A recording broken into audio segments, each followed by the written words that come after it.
Salut, je suis Nicolas, journaliste virtuel cette semaine. C'est moi qui vais vous présenter le meilleur de l'actu tech.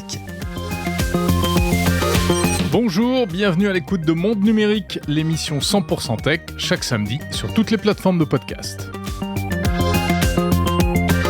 Cette semaine, en effet, un journaliste virtuel prend la parole dans Monde Numérique.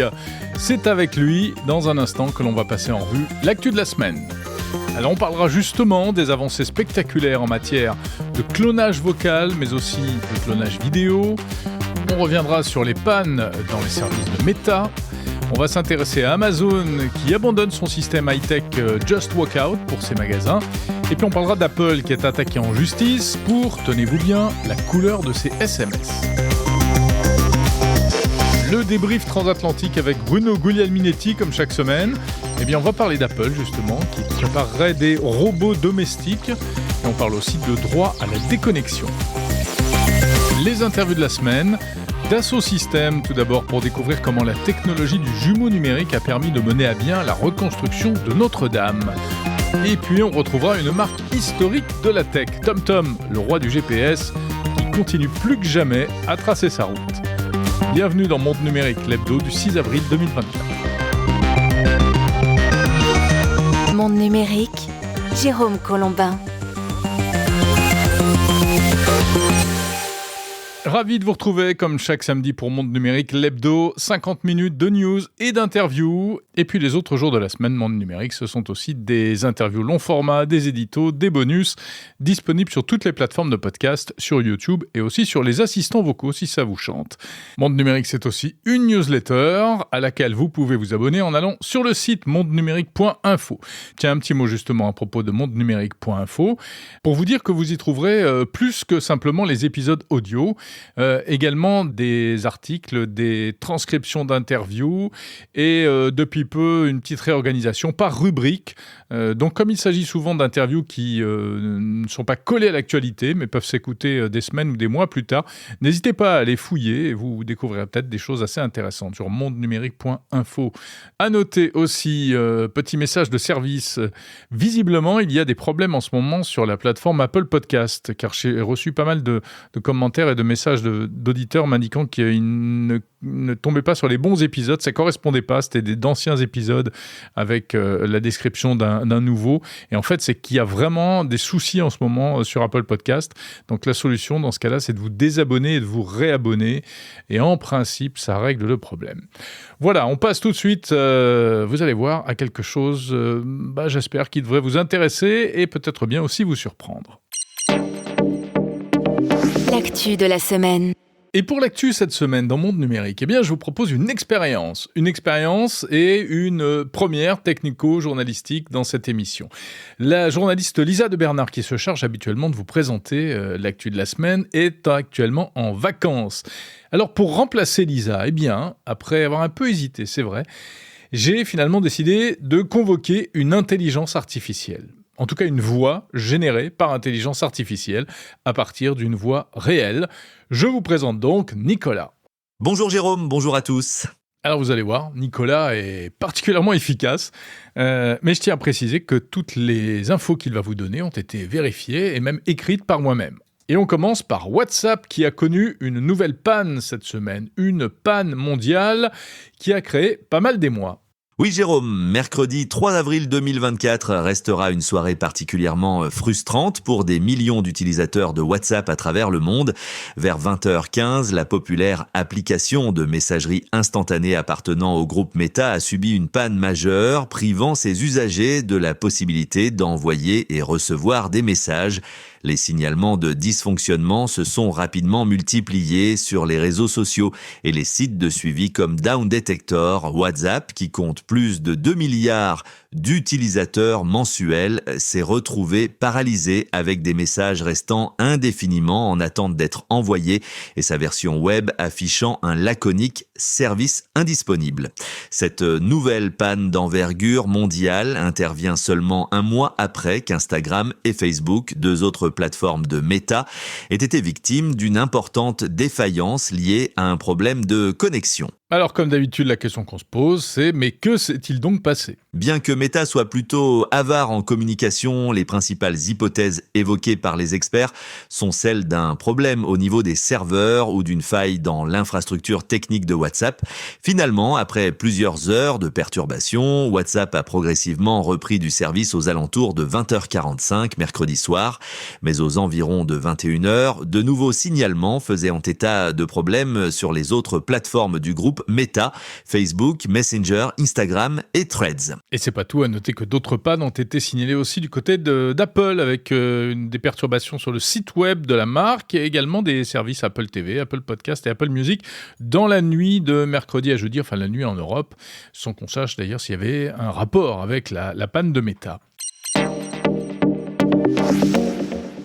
L'intelligence artificielle fait à nouveau parler d'elle cette semaine, avec au moins 2 annonces majeures. Tout d'abord, c'est OpenAI qui a dévoilé le 29 mars un nouvel outil de clonage vocal. Un outil assez étonnant qui repousse encore les limites de cette technologie. Ça s'appelle Voice Engine. Voice Engine est un modèle de synthèse vocale étonnant qui pourrait bien transformer la façon dont nous interagissons avec la technologie. Selon OpenAI, Voice Engine est capable de générer une parole naturelle et réaliste à partir d'un simple échantillon audio de 15 secondes et d'une entrée textuelle. Plutôt qu'un long discours, écoutez ce que ça donne. Voici tout d'abord une voix réelle qui sert de modèle de référence. Friendship is a universal treasure. It brings joy, support, and laughter into our lives no matter where we are in the world. True friends stand by us through thick and thin, sharing our joys and easing our sorrows. Et maintenant, voici ce que Voice Engine arrive à faire avec la même voix quand on lui donne un texte en entrée et même dans une autre langue, en l'occurrence en français. L'amitié est un trésor universel. D'où que nous venons, elle apporte joie, soutien et rire dans nos vies. Les vrais amis se tiennent toujours à nos côtés. Contre vent et marée, ils partagent nos joies et soignent nos chagrins. Chérissons les liens d'amitié qui nous unissent, par-delà la diversité de nos langues ou de nos cultures. Pas mal, non ? C'est presque aussi bien que moi. Oui, c'est très très bien, Nicolas. Et alors là, je crois qu'on fait vraiment très fort dans ce podcast, puisque vous venez donc d'entendre une IA qui lance une autre IA. On est en quelque sorte au summum de la mise en abîme. Ce n'est pas tout en ce qui concerne les merveilles de l'intelligence artificielle. Autre nouveauté ces jours-ci. Google a lancé un outil étonnant qui s'appelle Vlogger. Vlogger associe le clonage vocal au clonage vidéo et de manière vraiment sophistiquée. De quoi permettre quasiment à tout un chacun de se transformer en influenceur virtuel. Vlogger est un système d'intelligence artificielle développé par des chercheurs dirigés par Enric Corona, chercheur chez Google AI, qui est capable de générer des vidéos réalistes et en haute résolution à partir d'une simple photographie. Il utilise également un échantillon de la voix du sujet pour animer le visage de manière réaliste, avec des expressions faciales, des mouvements de tête et des mouvements des mains synchronisés avec l'audio. Cela permet essentiellement de créer un véritable clone numérique animé à partir d'une simple photo statique. Alors le résultat est assez spectaculaire, vraiment.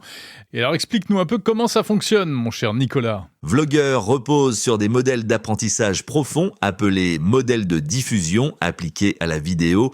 Il s'appuie sur une grande base de données appelée Mentor contenant 2200 heures de vidéo.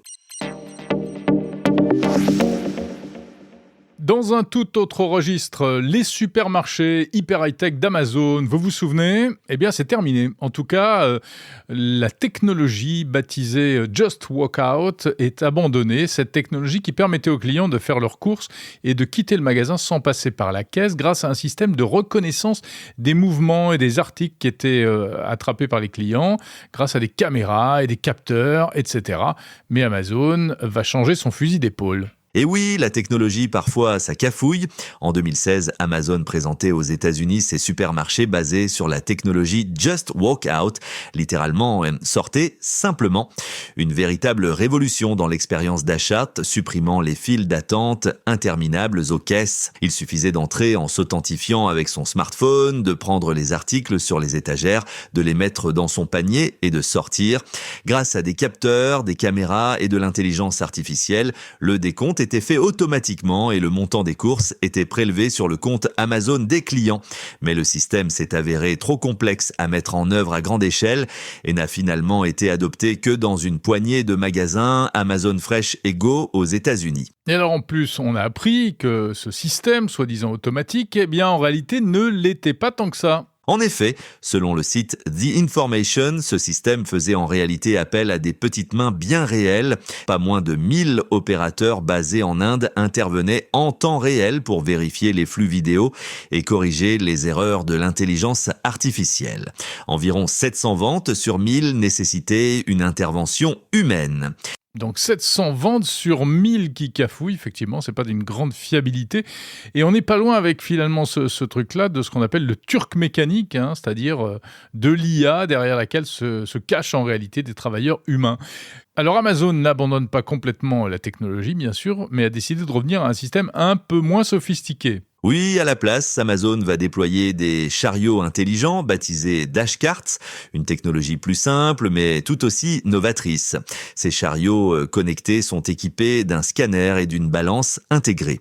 Les clients n'ont plus qu'à scanner chaque article avec l'application Amazon avant de le déposer dans le panier. La note est calculée en temps réel et le paiement se fait automatiquement à la sortie via le compte Amazon. Et puis Amazon compte aussi sur une autre innovation pour fidéliser sa clientèle en magasin. Amazon One, une technologie de reconnaissance palmaire qui permet de régler ses achats en un geste grâce à l'identification biométrique de la paume de la main. Même plus besoin d'avoir son smartphone ou son portefeuille sur soi. Allez, on termine avec une news un peu insolite, mais pourtant très sérieuse. Aux États-Unis, Apple fait l'objet d'une action judiciaire pour abus de position dominante, on le sait, et notamment à cause de la couleur de ses messages. Vous l'avez remarqué quand vous échangez des SMS, les possesseurs d'iPhone ont des messages qui s'affichent dans des bulles bleues et ceux qui utilisent un autre téléphone, comme un Android, eux, ont des bulles vertes. Eh bien, cela commence à devenir un vrai problème aux États-Unis, notamment chez les jeunes, car les bulles bleues ont tendance à discriminer les bulles vertes, quitte à ne plus leur parler. Du coup, les intéressés en prennent ombrage, on appelle ça le green bubble shaming, autrement dit, la honte de la bulle verte. Et donc, c'est pour cette histoire de bulles que la firme américaine est dans le viseur de la justice. Oui, depuis le 21 mars, la marque à la pomme fait l'objet de poursuites pour pratiques anticoncurrentielles et monopolistiques liées à la fameuse bulle bleue. Et ce choix de couleur, loin d'être anodin, relèverait d'une stratégie marketing bien ficelée. D'après des emails internes qui ont été révélés, Apple aurait volontairement opté pour un code couleur différencié, dans le but avoué de pousser les consommateurs à adopter l'iPhone pour accéder au privilège d'écrire en bleu. Le vert serait même un frein à la drague. Voilà, on ne soupçonne pas forcément les tensions qui peuvent se cacher derrière les couleurs des bulles sur nos smartphones. Voilà donc pour cette séquence actu avec la voix synthétique de Nicolas, que je n'ai même pas besoin de remercier du coup. Alors surtout, maintenant, j'attends vos retours, vos commentaires, vos impressions, à la fois sur la voix de Nicolas, mais surtout sur le principe consistant à utiliser une voix clonée pour faire l'actu de la semaine dans Monde Numérique. Je suis convaincu depuis très longtemps que de toute façon, ce sont des choses qui vont arriver, donc il fallait que ça arrive dans ce podcast. Et si ce sujet vous intéresse, eh bien écoutez, restez avec nous parce qu'on va aller encore plus loin. J'ai remonté la piste et j'ai contacté l'humain qui se cache derrière le journaliste virtuel. En l'occurrence, il s'agit d'un professionnel de l'audio. Bonjour Nicolas Petit. Bonjour. De la société IA Audio. Eh bien, voilà, les auditeurs de Monde Numérique viennent de vous entendre à l'instant faire toute l'actu tech de la semaine, sauf que vous n'étiez pas du tout au courant que vous faisiez ça, hein? Non, pas du tout, mais j'en suis ravi. C'est vrai que si je peux permettre à une actu bien d'utiliser ma voix et en plus d'apporter quelque chose d'agréable à l'écoute pour vos auditeurs, je suis ravi. Ben voilà. Alors, mais expliquez-nous un peu comment votre voix s'est retrouvée utilisée de cette manière. Comment ça marche ? En fait, déjà ce n'est pas un vol, hein, je l'ai Merci de le voulu. préciser, oui. Voilà, non parce que bon, on peut aujourd'hui, voler des voix, de l'image et tout ça et on voit qu'on fait un petit tout dire et n'importe quoi, n'importe quand. Non, moi c'est vrai que j'ai connu Eleven Labs, il y a un peu moins d'1 an. Voilà, donc ça passe J'ai par Eleven Labs, hein, c'est bien Ça ça le passe par truc. Eleven Labs, qui est une start-up américaine qui a fait une levée de fonds là de 80 millions de dollars. Donc pour montrer un petit peu la puissance de cette nouvelle start-up qui est sur le marché du clonage de la voix. Il y en a pas 36, hein. Il y a Eleven Labs qui pour moi est la numéro 1. Il y a Murph mais qui bon le développe pas vraiment. Et puis par la suite, vous avez d'autres utilités assez rapides comme Captions où on peut cloner de la voix, mais voilà, la qualité n'est pas au rendez-vous. Là, sur Eleven Labs, on travaille, ça va de 30 minutes à 3 heures quand on veut cloner sa voix, c'est-à-dire que on garde un ton et qu'on va utiliser. Et il faut toujours utiliser le même ton. La première fois que j'ai cloné ma voix, j'ai utilisé plusieurs tons et c'était la grosse erreur à ne pas faire, puisque c'est là qu'on se rend compte que votre voix après elle va D'accord. osciller entre les aigus, les graves, et alors qu'il faut rester sur un ton. Si vous prenez un ton très souriant et que vous allez parler comme ça pendant des heures et vous allez avoir ce ton-là, si vous prenez un ton grave, bien sûr, je vais vous écouter, je vais vous faire parler d'enfer, si ça vous dit. Bon, voilà. Enfin, bref, on peut jouer avec sa voix donc le clonage prend l'empreinte de votre voix. Donc au début, c'était 1 mois d'attente quand on clonait sa voix. Aujourd'hui, c'est 6 heures. Donc ça a été révolutionné grâce notamment aux levées de fonds qu'ils ont pu faire dans cette start-up Eleven Labs et à force on arrive à avoir une qualité vraiment je dirais, alors je sais pas sur la voix que vous Ah utilisez bah, si c'est vous vraiment pas avez une mal, hein. qualité 99%, mais on est à 95%, entre 95 et 99% proche de l'humain, Ouais, ouais. vraiment. Mais alors, il y a beaucoup de gens qui sont, on a plutôt tendance à entendre un discours négatif et effrayé par rapport au clonage vocal. Vous, au contraire, vous avez décidé d'en faire un business, en fait. Oui, c'est du contenu. Moi, voilà, j'ai décidé d'en faire un business. Je viens du monde de la radio, du monde des médias, du monde de la voix. Je pense qu'il faut apporter de l'innovation, des nouvelles technologies. Ça durera le temps que ça durera, mais pour le moment, c'est en train de se développer à vitesse grand V. Et il faut justement prendre le train tant qu'il est en marche pour avancer avec cette volonté de nouvelles technologies dans le monde des médias. C'est important. Et c'est vrai que certains sont réfractaires, vont parler de vol de droits d'auteur, de tout ça, de ci, de là. Moi, comme je dis sur l'intelligence artificielle, le mathématicien, on a inventé la calculette. Mmh. Il n'y a pas eu la mort des mathématiciens, ils sont toujours là, et heureusement. Et derrière l'IA, il y a l'humain. Faut pas l'oublier. Donc, tout ce qu'on fait nous au niveau de contenu audio chez IA Audio avec le clonage de voix, derrière, on va s'occuper de proposer de l'audio guide, des articles audio, des contenus qui sont assez courts quand même pour les médias parce qu'on n'arrive pas à faire des choses qui sont trop longues parce que c'est pas très agréable. Au bout d'un moment, ça peut être indigeste. Mais sur des météos, des horoscopes et des petits contenus intelligents, on arrive à faire des choses vraiment sympathiques. Là aujourd'hui, je me suis amusé à faire un petit audio guide pour voir ce que ça donnait. Donc j'ai enregistré encore une voix, mais style narration, le résultat est que nous avons un Nicolas Petit qui parle français, qui parle anglais, qui Mmh. parle même chinois, espagnol, fluent. Bravo. Donc voilà, je pourrais vous faire écouter, mais c'est bluffant. Mmh. C'est vraiment bluffant. Mais il y a quand même une différence entre une utilisation très professionnelle, comme vous le faites, et puis ce qu'on peut faire à l'arrache avec des applications sur un smartphone. C'est pas la même chose, C'est hein. ça. C'est pas du tout la même chose. Moi, je vois vraiment dans le clonage vocal, moi j'y mets du cœur, j'y mets du temps. Il faut couper les respirations. Enfin, il y a tout un tas de choses. Ça prend. Hier, ça m'a pris la journée pour cloner une voix. Et ensuite, en plus, vous allez enregistrer pendant 1 heure et demie. Et puis au bout d'un moment, vous êtes en train de faire le montage, puis vous vous rendez compte que l'heure et demie est en train de diminuer, puis vous vous retrouvez avec 40-50 minutes. Ah oui. Parce que vous avez enlevé des petites hésitations, des bruits de bouche Et alors ou des respirations. du coup, c'est plus assez long pour l'entraînement, c'est ça? Si, le minimum, c'est 30 minutes. D'accord. Alors, on estime entre 30 et 3 heures. 3 heures, c'est franchement beaucoup trop. Moi, j'estime qu'entre 40 et 1 heure, c'est parfait. Alors, sauf suffisant. que là, dans les news que vous venez de présenter, on parle du voice cloning de OpenAI qui prétend Ouais. faire des merveilles en 15 secondes.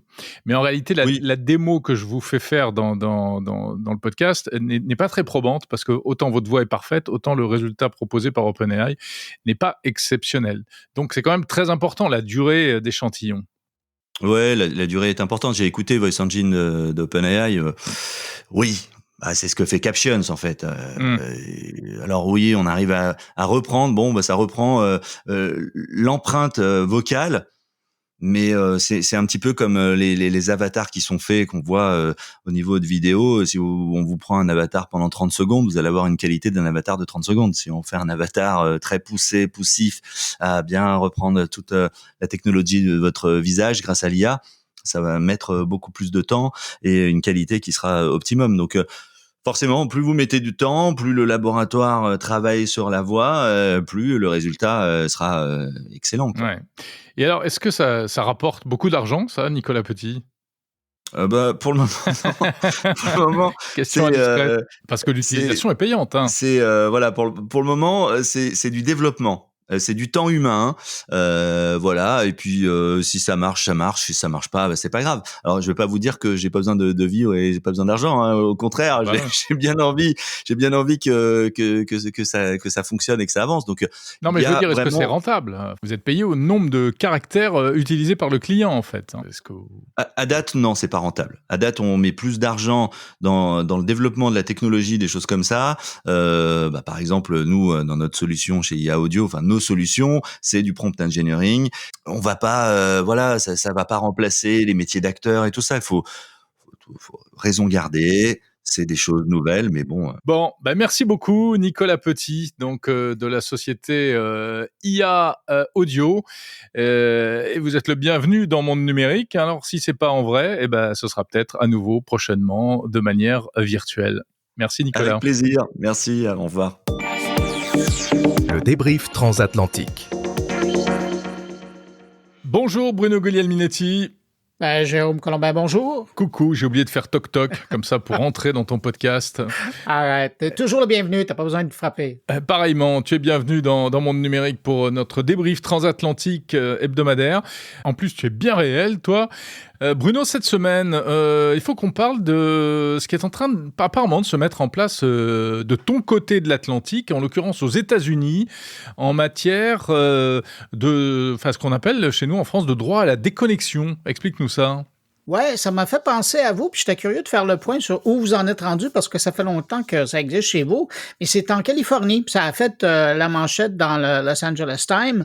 Il y avait un article qui a attiré mon attention, et c'est justement, il y a un législateur là-bas qui est en train d'amener ça sur le terrain de discussion, donc un projet de loi qui ferait en sorte que les employeurs ne peuvent pas contacter leurs employés hors des heures de travail prévues selon l'entente là qui les oblige, qui oblige les deux parties. Ni par téléphone, ni par message, etc. Quoi. Par rien, à moins que ce soit vraiment urgent ou à moins que ce soit quelqu'un dont l'emploi dépend et c'est précisé dans l'entente qui régit leur relation, leur lien d'emploi. Mais évidemment, on est aux États-Unis. Je te dirais que même ici, au Canada, ça passerait pas comme une lettre à la poste. Et il y a énormément d'embûches. Et ça m'a fait penser, et là j'ai été dans ma mémoire, et je me suis dit, mais les Français, eux, ils avaient fait quelque chose là-dedans. Alors, je sais que les Allemands étaient les premiers à le faire en Europe. Après, il y a la France. C'est 2017-2016. Ouais, 2000. Très bien. Tout à fait. Ouais. En France, alors j'ai regardé un peu, c'est 2016. Mais comment ça se fait depuis? Écoute, ça fait 7-8 ans, là. Est-ce que ça a bougé? Est-ce que les gens vivent bien? Est-ce que maintenant, vous vivez plus heureux? Alors, les gens vivent très bien en France, hein, d'une manière générale. Déconnexion ou pas. Ne rayons pas. Non, je ne suis pas certain que ce soit un sujet dans la mesure où, écoute, j'ai regardé un peu, il y a eu apparemment au moins un procès qui a découlé de ça en 2018 et il y avait un employé qui a quand même réussi à décrocher 60 000 € de la part de son entreprise parce que, et oui, on lui avait demandé de rester joignable tout le temps par téléphone et en dehors de ses heures de travail alors qu'il n'était pas d'astreinte comme ça peut arriver. Hein. Il peut y avoir des oui. métiers, des fonctions comme ça où tu es vraiment d'astreinte, mais là, c'était pas le cas. On avait juste dit, bah écoute, c'est super avec les téléphones, tout ça, machin, où que tu ailles, s'il y a un problème, on t'appelle. et voilà, et ça passe pas. Et alors, je sais qu'aujourd'hui, je pense que dans les entreprises, c'est quand même les employeurs font très attention à ça. Ils font très attention. Il y a beaucoup de salariés qui sont aussi très vigilants à ce qu'on les embête pas. Mais maintenant, la situation a changé. D'abord, ça dépend des secteurs. Hein. Je pense que dans le numérique, dans les startups, etc., c'est un peu le contraire. Dans le journalisme, on a une vision complètement déformée parce que par définition, on est joignable tout le temps. 24 heures sur 24. 24 heures sur 24. Alors, il y a quand même aussi un peu un droit à la déconnexion, un droit à des vacances. Faut pas exagérer, hein, c'est pas l'esclavage non plus. Pour répondre à ta question, si tu veux, à ma connaissance, ce n'est pas un gros sujet de friction, mais ça a été finalement bien intégré par tout le monde. Mais là où ça a changé aussi, c'est qu'aujourd'hui, on a des outils qui permettent de nous déconnecter. Tu peux avoir ton WhatsApp et tu le mets ou autre, tu le mets en sourdine. Les mails, tu n'es pas obligé d'y répondre, etc. Là où tu peux éventuellement faire jouer la loi, c'est si on te reproche ensuite de ne pas avoir répondu alors que tu étais en dehors de tes heures de travail, quoi, finalement. Mais vous, au Canada, ça se passe comment ? Il y a une réglementation ? Ben écoute, je voulais juste être certain de ne pas être à côté de mes souliers et j'ai cherché. Et il y a seulement en Ontario où aujourd'hui il y a une législation qui encadre les communications hors des heures de travail. Mais sinon, partout au Québec, partout au Canada et particulièrement au Québec, c'est encore le Far West. Donc, un employeur pourrait contacter l'employé hors de ses heures de travail pour faire un suivi de dossier et il ne serait pas embêté par la loi, sauf que un peu comme chez vous, je pense que toute votre démarche et tout ce qui a été dit autour de ça en fait réfléchir des employeurs et les grands noms, les grands employeurs, eux, maintenant encadrent dans le cadre de l'hygiène de vie. Là, ça fait partie de la marque employeur, hein, la qualité de vie au sein d'une organisation. Tout à fait. Alors, eux ont mis en place des lois. Je pense notamment, j'avais été surpris à un moment donné, je pense que c'était à Radio-Canada, l'équivalent de Radio-France, où à un moment donné, j'avais reçu un courriel d'un recherchiste et puis je suis venu pour lui répondre. Et il y avait une note qui était apparue en disant la personne ne recevra pas votre courriel avant telle heure. Je disais, d'accord. C'est intelligent. Voilà. Dis-moi, c'est quoi un recherchiste, Bruno? C'est quelqu'un qui aide à la préparation aux émissions. D'accord. Ça peut être un animateur qui est à l'antenne et il va être appuyé de gens qui font de la recherche pour l'aider. Okay. On appelle ça attaché de production, nous. Bon, voilà. Bon. Mais nous, on ne les attache pas. C'est ça la différence. Non, mais c'est vrai. Chez nous, ils sont enchaînés. Donc, oui. c'est ça aussi, l'explication du terme. De là, la qualité de la vie en France. Tout à fait. La boucle est bouclée. Exactement. Vivez enchaînés, vivez heureux. À part ça, Bruno, autre sujet dans l'actu qui a frappé ta sagacité légendaire. Ça fait longtemps qu'on n'a pas parlé d'Apple et on en parle même quand il se passe rien. Ben oui, mais c'est ça. Puis moi, j'ai l'impression... Toi, t'es assez comment on dit? Dubitatif? Dubitatif, oui, tout à fait. Dubitatif. T'es assez dubitatif, toi, quand vient le temps de parler d'Apple, parce que t'as toujours ton esprit très critique qui arrive à la rescousse. Non. Mais là, regarde, il y a cette histoire qui a été sortie par Bloomberg cette semaine et qui est en train de raconter que, là, maintenant qu'ils ont mis de côté la next big thing qui était l'automobile, sur laquelle ils ont travaillé pendant 10 ans, là, Apple est en train de se chercher une nouvelle niche. Et la nouvelle niche, ce serait dans le domaine du robot personnel. Du robot personnel, ouais, j'ai vu ça.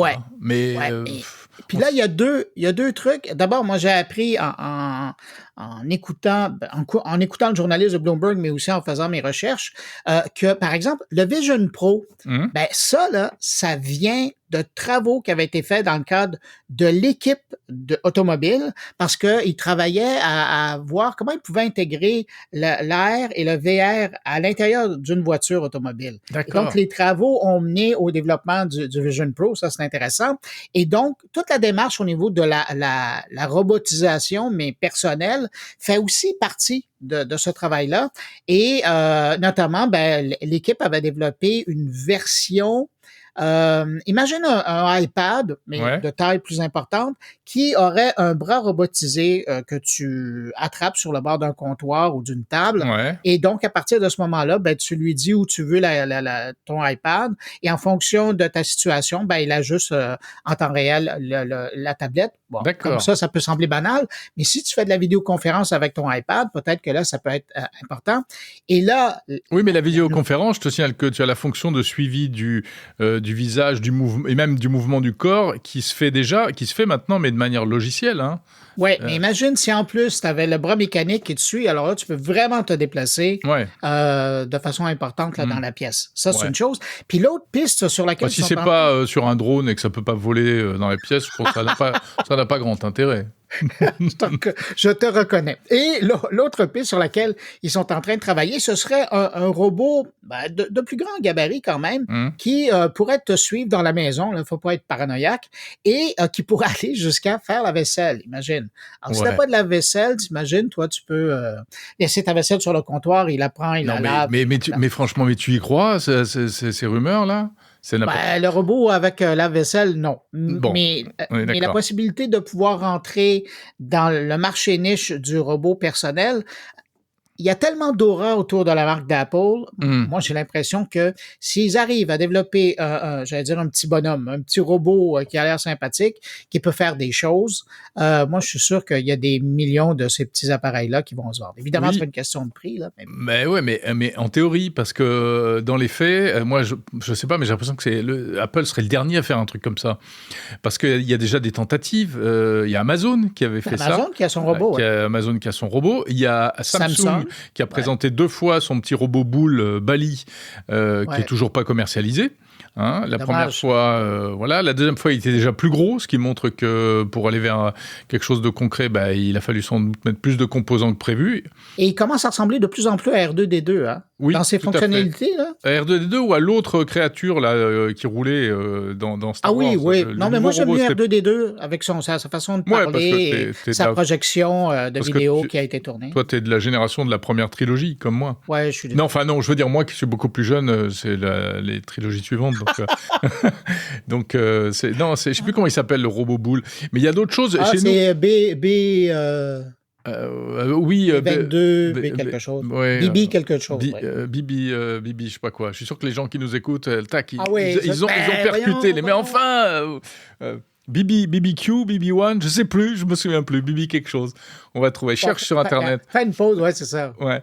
Mais, et en France, on a des petits robots, nous, d'accompagnement comme ça. On a Pepper, qui est un petit robot avec des jambes. On a Buddy, qui est une espèce de pareil, de grosse boule avec une tête et qui peut te suivre dans la maison. Mais ça n'a jamais été des grands succès. C'est très compliqué à faire.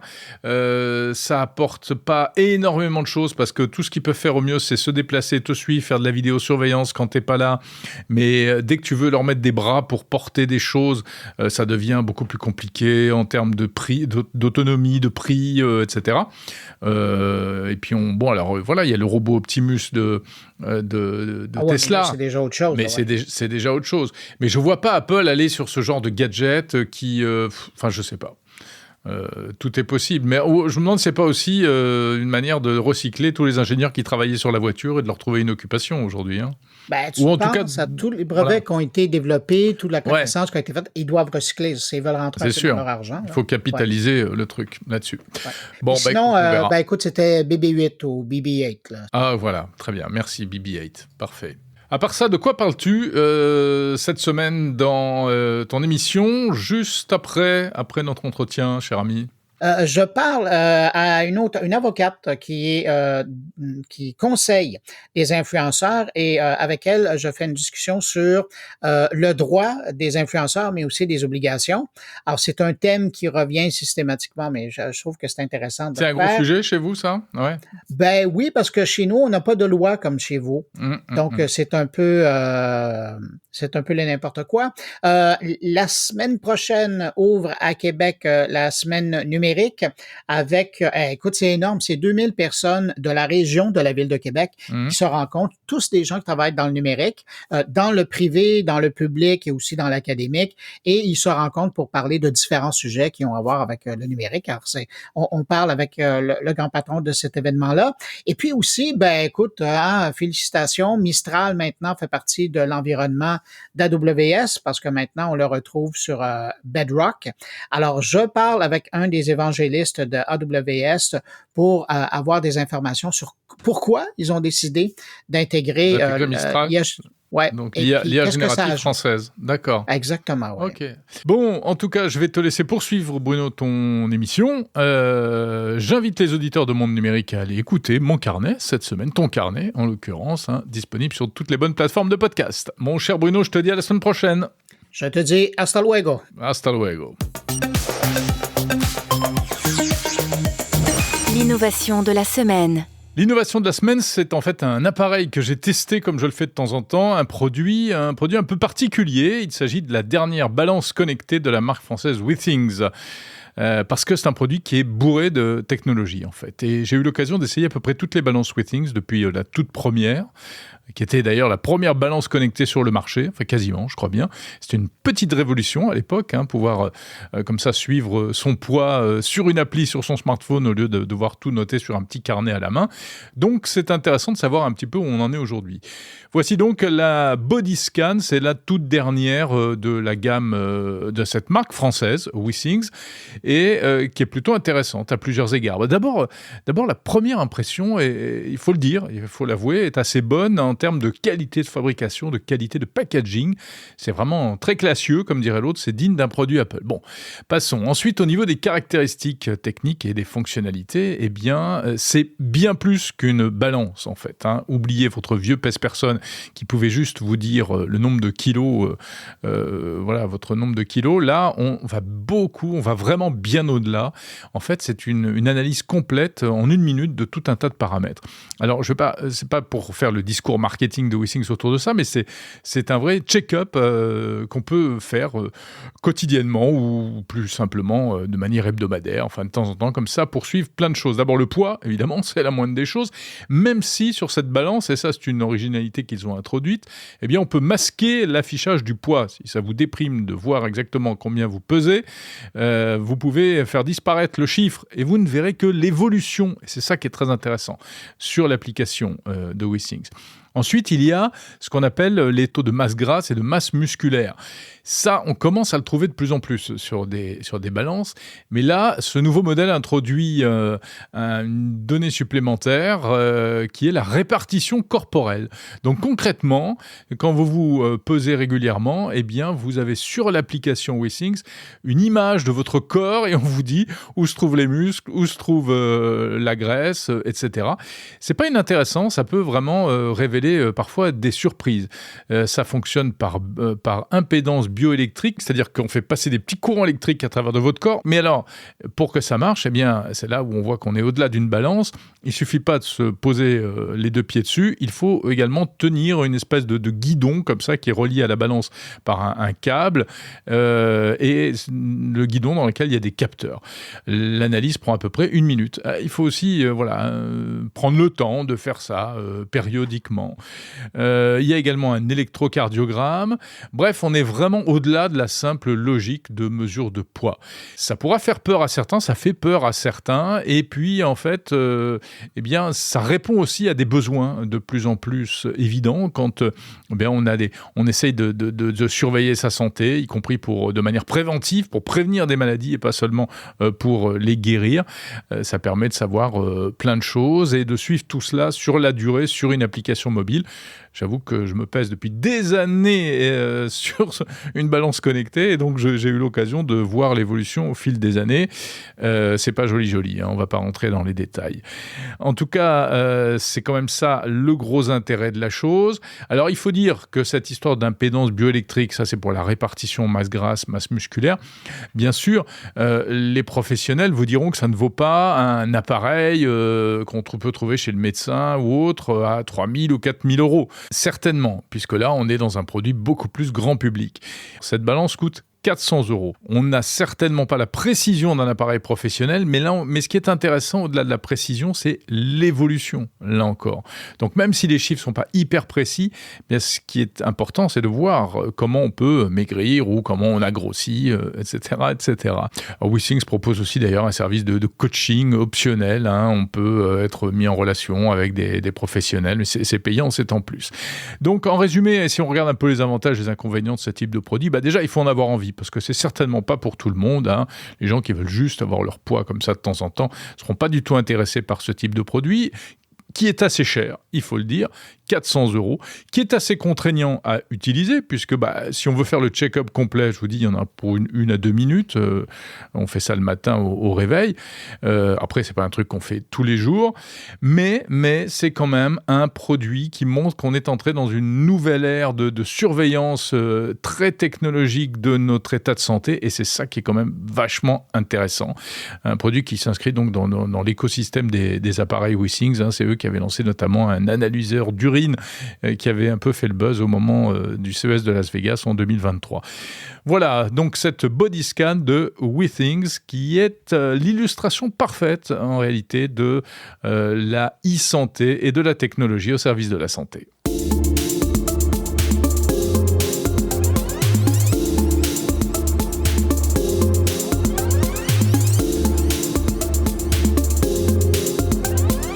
Monde numérique, le meilleur de la tech. Les interviews de Monde numérique à présent. Dans un instant, on va retrouver un acteur historique de la navigation GPS. Il s'agit de la marque TomTom. TomTom qui a beaucoup évolué, et vous allez voir que ce sur quoi il travaille aujourd'hui est assez intéressant également. Et puis, avant cela, je vous emmène dans un lieu prestigieux, dans un lieu incroyable, qui a vécu une tragédie il y a quelques années. Je veux parler de Notre-Dame de Paris, la cathédrale, l'incendie de Notre-Dame qui a évidemment ravagé la cathédrale. Celle-ci va rouvrir dans le courant de l'année 2024, très prochainement. C'est en préparation. Et il faut savoir que la reconstruction de Notre-Dame, qui a été un travail absolument colossal, qui a nécessité l'intervention de centaines de compagnons, de professionnels, ce qui se fait de mieux en matière de construction en France, c'est en partie grâce à la technologie et notamment aux techniques de jumeaux numériques. Alors tout cela est palpable, on peut le voir concrètement à Paris à l'occasion d'une exposition dans laquelle je vous emmène tout de suite. Les interviews qui vont suivre sont proposées en version intégrale si vous écoutez Monde Numérique, l'hebdo premium sur Apple Podcast. Sinon, retrouvez-les en épisodes séparés, en version complète, la semaine prochaine. Bonjour Mehdi Taïoubi. Bonjour. Vous êtes vice-président innovation chez Dassault Systèmes. Nous sommes au musée de l'architecture à Paris, au Trocadéro. Vous venez de m'emmener faire une visite, alors une visite virtuelle dans Notre-Dame, et c'est une visite à la fois dans l'espace et dans le temps, grâce à un casque de réalité virtuelle. Et c'est donc une expérience et une exposition qui est présentée ici. Vous pouvez nous la décrire un peu, en quoi ça consiste? Alors effectivement, Jérôme, on est ici à la Cité de l'Architecture et du Patrimoine, dans lequel Dassault Systèmes, à travers un partenariat avec le musée, a créé un espace qu'on appelle un téléport et qui permet de se téléporter à l'échelle 1:1, à l'échelle grandeur nature, dans des données tridimensionnelles. Donc c'est un espace où on accueille avant tout des chercheurs et des scientifiques. Et en l'occurrence, depuis plus d'1 an et demi, on travaille avec le CNRS à travers toutes les données en fait tridimensionnelles de la cathédrale, des empreintes qui ont été prises à différents moments de la vie de la cathédrale. Donc on va avoir des nuages de points qui ont été faits avant l'incendie, des nuages de points qui ont été faits juste après, des nuages de points qui représentent aussi l'avancée du chantier de reconstruction de la cathédrale. Et on propose en fait au grand public de se mettre dans la peau de ces chercheurs qui sont venus ici faire plusieurs ateliers de travail dans ces données et de leur montrer à quoi peut ressembler ces données professionnelles, ces données scientifiques pour mieux comprendre la vie de la cathédrale et le chantier de reconstruction. Voilà, il faut bien comprendre que c'est pas un jeu vidéo, c'est pas une animation touristique, ce sont vraiment des modèles virtuels, professionnels qui ont servi à reconstruire la cathédrale. Alors tout à fait, ce sont des données issues en fait de relevés professionnels qui ont été faits soit par relevé laser avec des appareils qu'on appelle des lidars, soit par photogrammétrie, c'est-à-dire prendre plusieurs centaines de photos et puis ensuite avec des algorithmes, on reconstitue le jumeau virtuel par nuage de points. Et donc ce sont des données qui ont permis à la fois aux scientifiques de mieux comprendre la cathédrale et aussi aux restaurateurs, aux reconstructeurs de faciliter finalement le chantier de reconstruction de la cathédrale. Donc on peut se promener dans une cathédrale grandeur nature, mais on peut également observer une maquette de la cathédrale, on peut se déplacer en hauteur, on peut aller sur le toit. Vous m'avez emmené tout à l'heure là où se trouvait la flèche précédemment, la flèche de la cathédrale qui a brûlé. C'est assez impressionnant, mais ça a vraiment servi donc à toutes les équipes scientifiques pour arriver à faire quoi? À refaire Notre-Dame de Paris comme elle l'était à l'origine? Alors ça permet avant tout aux scientifiques, c'est-à-dire que ce qu'on souhaitait, c'était que les scientifiques s'approprient nos outils logiciels et eux-mêmes soient capables de créer leur propre scénario de déambulation pour pouvoir organiser des réunions transdisciplinaires, c'est-à-dire se dire, bah tiens, moi je suis spécialiste du bois, j'ai envie de discuter avec un spécialiste du métal, un spécialiste de la pierre, on va se téléporter au lendemain de l'incendie sur les vestiges, sur l'extrado des voûtes, et on va pouvoir discuter d'hypothèses que l'on avait émises dans nos labos. Mais finalement, le fait de se retrouver à plusieurs téléportés dans ces données tridimensionnelles à l'échelle 1-1, ça facilite les discussions, ça facilite aussi la validation de certaines hypothèses. Je prends pour exemple ce qu'on a fait par exemple avec le groupe de travail bois, qui eux étudient les datations des vestiges en bois de charpente qui ont été retrouvés, essayer de comprendre leur localisation initiale par rapport à la charpente d'origine, pour pouvoir en fait affiner par exemple des hypothèses de datation en se disant, tiens, le bout de bois, le vestige que j'ai étudié en laboratoire, si je retourne dans le temps, je remonte dans le temps et je vais sur l'extrado des voûtes, je peux voir ce bout de bois, ce vestige sur l'extrado tel qu'il était après l'incendie, et se dire, bah, tiens, a priori, il a dû rouler de telle position à telle position, et si je resuperpose la charpente remodélisée, je vais me dire qu'elle vient de cet endroit-là, par exemple. Alors, pour ceux qui ne sont pas spécialistes de l'architecture, qu'est-ce que c'est qu'un extrado? L'extrado, c'est l'extérieur des voûtes. D'accord. Voilà.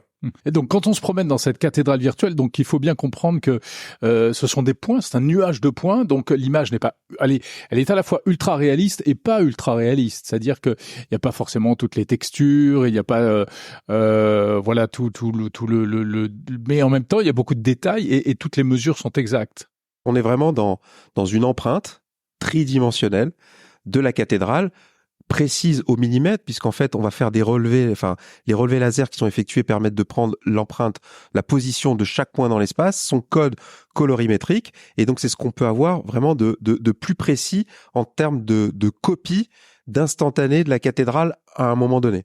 Voilà, donc cette exposition qui est donc ouverte à tous, hein, n'importe qui peut venir? Tout à fait. Donc, les ateliers de travail avec les scientifiques vont continuer, mais on ouvre ce téléport au grand public les jeudis, les samedis.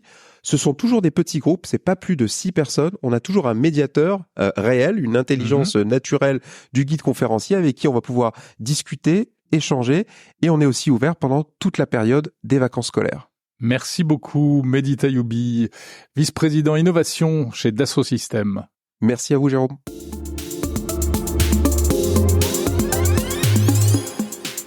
Bonjour Léo Sey. Bonjour Jérôme. Vous êtes vice-président chargé des produits chez TomTom.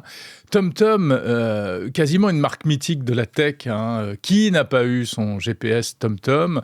Vous pouvez nous rappeler un petit peu, malgré tout, pour ceux à qui ça aurait échappé, en quelques mots, l'histoire de cette marque et ce qui s'est passé ces dernières années? Alors TomTom, un peu plus de 30 ans, t'es les pionniers du GPS embarqué dans beaucoup de voitures au début des années 2000. Ça a fait son succès, ça a démocratisé la navigation embarquée, ça a été un innovateur pour être capable de mettre une carte et de la navigation dans un tout petit appareil dans toutes les voitures. Alors c'est sûr que l'arrivée des smartphones et la démocratisation des applications de cartographie, de navigation, aussi bien Google que Apple plus récemment, a rendu la tâche plus difficile ou le marché plus petit. Donc TomTom a su basculer et travailler beaucoup avec les constructeurs automobiles pour continuer de fournir sa cartographie, sa navigation, ses informations d'aide à la conduite directement dans les voitures, aussi bien pour la navigation de base, mais aussi pour toutes les aides à la conduite de plus en plus sophistiquées qu'on voit avec la direction vers l'automatisation de la voiture. Et puis plus récemment, on s'attaque à un gros chantier qui est comment réanimer ou comment raviver un peu le marché de la cartographie, qui est un marché très pervasif. Tout le monde a besoin de données de localisation, et puis pourtant c'est devenu une commodité. Google Maps, Apple Maps, ça existe, c'est partout. Donc pour vivre de ce business, c'est très compliqué. On a fait le choix de l'open source et de construire notre business dessus. Et on a plein d'idées très intéressantes qui semblent résonner avec le marché. Voilà, donc c'est la 3e page peut-être de TomTom qui est en train de s'écrire. Et puis TomTom qui est, rappelons-le, une entreprise européenne, basée à Amsterdam, fondée à Amsterdam. Mais c'est vrai que ça a été dur de résister aux bulldozers Google, Waze, etc. On va en parler.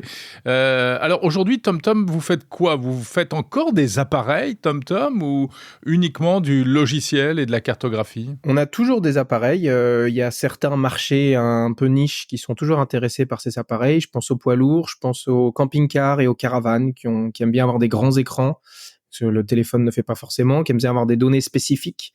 On rappelle que Google ou Apple n'ont pas forcément les informations de hauteur de tunnel ou de rayons de virage, etc. Donc certains types de véhicules sont toujours friands de ce type d'appareil hardware. Mais pour le gros de notre business, c'est effectivement de la cartographie et du software. La navigation GPS, c'est de plus en plus du temps réel aujourd'hui ? Oui, la navigation et la carte autour de nous. Notre ambition, c'est d'avoir une carte quasiment en temps réel à tout point de vue.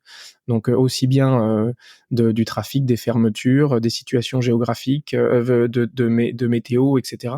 Donc l'idée, c'est vraiment d'être capable d'utiliser tous les signaux qu'on peut, de caméra, de communauté, de position des téléphones, etc., pour essayer de créer un digital twin, comme on dit en anglais, qui représente la réalité de manière parfaite. Et c'est vrai que pour le commun des mortels, moi, en tant que conducteur, je me dirais, bon, on est sur Google Maps ou sur Waze, c'est bon, on a ce qu'il faut. Mais il faut savoir que... je vais vous donner 2 exemples. Par exemple, vous prenez un livreur de nourriture qui est aux États-Unis ou en Europe, souvent sont en voiture dans les grandes villes ou dans la campagne. Ils peuvent avoir des problématiques, par exemple, de si je veux que ma soupe elle arrive pas complètement renversée. On a tous eu cette livraison où la soupe arrive, elle est complètement renversée. Moi, il vaut mieux pas commander de la soupe, en général. Ouais. Non, voilà, on ça marche mieux avec les frites. On sait que ça n'arrive pas bien, mais du coup, si le VTC est en mesure d'éviter les dos d'âne, par exemple, un point très bête, il peut optimiser sa course pour que la nourriture arrive de manière à peu près intacte. Et pareil pour la navigation. Moi, je sais qu'en tant que conducteur, avant de travailler chez TomTom, j'étais friand de Waze et de Google Maps et je les utilise toujours pour comparer. Ça m'arrive quand même souvent de louper ma sortie ou de pas prendre la bonne intersection parce que j'ai 5 voies devant moi et si vous avez conduit aux États-Unis ou en Asie, c'est encore pire.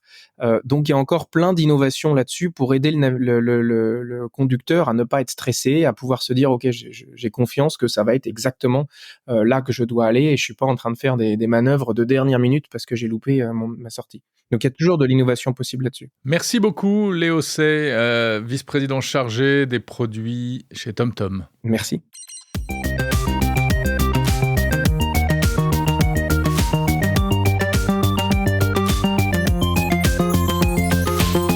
C'est la fin de cet épisode de Monde Numérique, l'hebdo du 6 avril 2024. Merci de l'avoir écouté jusqu'au bout. J'étais ravi de passer ce moment avec vous.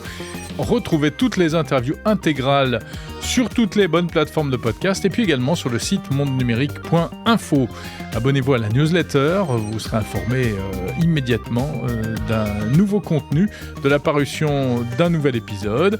La semaine prochaine, je peux déjà vous annoncer qu'on parlera notamment d'exosquelettes. Il y a plein de choses passionnantes à raconter à ce sujet. Voilà, je vous souhaite une très bonne semaine, pleine de tech. Salut.